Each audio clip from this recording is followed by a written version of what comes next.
Je disais, c'est la 3e année qu'on fait ça. Puis c'est ma fille, c'est Émilie, quand elle était en première année, qu'elle avait voulu avoir elle avait vu une émission sur les enfants pauvres dans le pays du tiers-monde, puis elle avait dit qu'est-ce qu'on peut faire pour aider ces enfants-là. J'ai dit on va faire un événement durant le temps des fêtes, une vente de galettes. On appelle ça la grande tempête des galettes. On est en hiver, puis c'est donc c'est la troisième édition. Là, ce qui est intéressant, c'est qu'on fait affaire avec des religieuses, une congrégation religieuse qui ont une mission là-bas.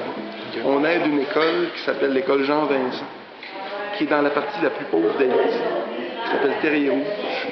C'est des religieuses puis des laïcs qui ont créé une école pour des enfants de 5 ans à 11 ans qui n'étaient jamais allés à l'école. Ces gens-là n'ont rien, là. Ils ont pris des poteaux, ils ont pris une toile, ils ont fait une école avec ça. Le premier contact s'est fait comment? C'est parce que moi, je cherchais, la tante à ma conjointe est religieuse, j'ai demandé s'il y avait des missions quelque part.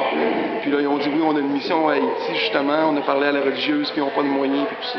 Écoute, depuis 2 ans, on a envoyé pratiquement presque 2000 $ à la... Envoyer un enfant, là, ça coûte à l'école 1 an, ça coûte 8 $. Pour eux, c'est une manne. On est la seule source de revenus qu'ils ont. L'année passée, avec les sous qu'on a envoyés, ils ont acheté des livres, des cahiers, ils ont acheté des flûtes pour que les enfants jouent de la musique. Puis en plus, ils ont fait un jardin communautaire. Puis avec le jardin communautaire à la fête des mères, là, ils ont fait un grand repas avec les mamans et les enfants à l'école. C'est vraiment... Dans le temps des fêtes, ce qui est agréable, c'est que les enfants, ça les replace avec la réalité. C'est quoi le partage? Puis nous, on a tellement tout, puis il y a des gens qui ont tellement rien. C'est vraiment fantastique. Puis on a des bonnes réponses.